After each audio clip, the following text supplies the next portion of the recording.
Makundi yaliyo hatarini, tuseme ni yeyote anayekuwa karibu na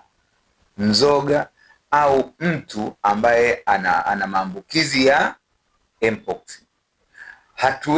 Hatuchagui.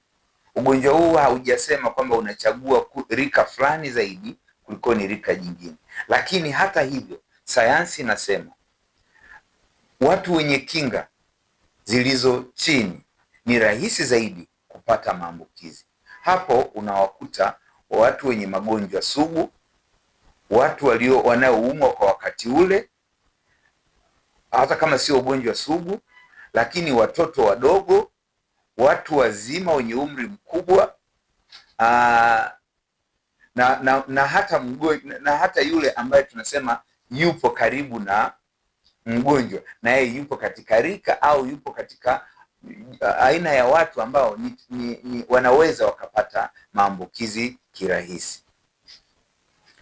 Ugonjwa huu una dalili zifuatazo. Kwanza,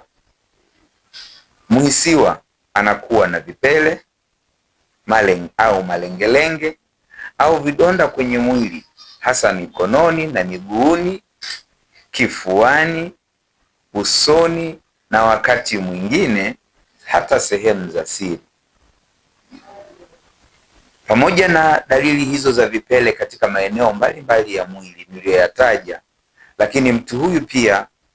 anakuwa ana homa, kwa maana ya kupanda joto la mwili, anaweza kuwa na vidonda vya koo, anakuwa na maumivu makali ya kichwa, anaweza akawa na maumivu makali ya mgongo, anaweza akawa na maumivu ya misuli, mwili kuchoka kwa maana ya uchovu wa mwili, lakini kuvimba kwa mitoki katika sehemu mbalimbali za mwili kama makwapa,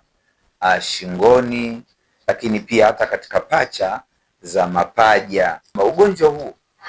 ni hatari na unachukua siku 1 mpaka siku 21 kuanza kuonyesha dalili, na hapa ndipo ambapo sehemu ya hatari zaidi, na tungependa sana tuwaase wananchi wote na Watanzania wote kwa ujumla kwamba pindi unapoona au kuhisi dalili kama hizi, au ulikuwa karibu na mtu mwenye ambaye amesadikiwa au amethibitika kuwa ana ugonjwa kama huu kupitia mamlaka husika, basi ni vema ukaanza kuchukua tahadhari, na tahadhari tumesema ni kuwahi katika vituo vyetu vya kutolea huduma za afya ili uweze kupata ushauri na ikiwezekana kupata tiba kulingana na dalili ambazo unaziona.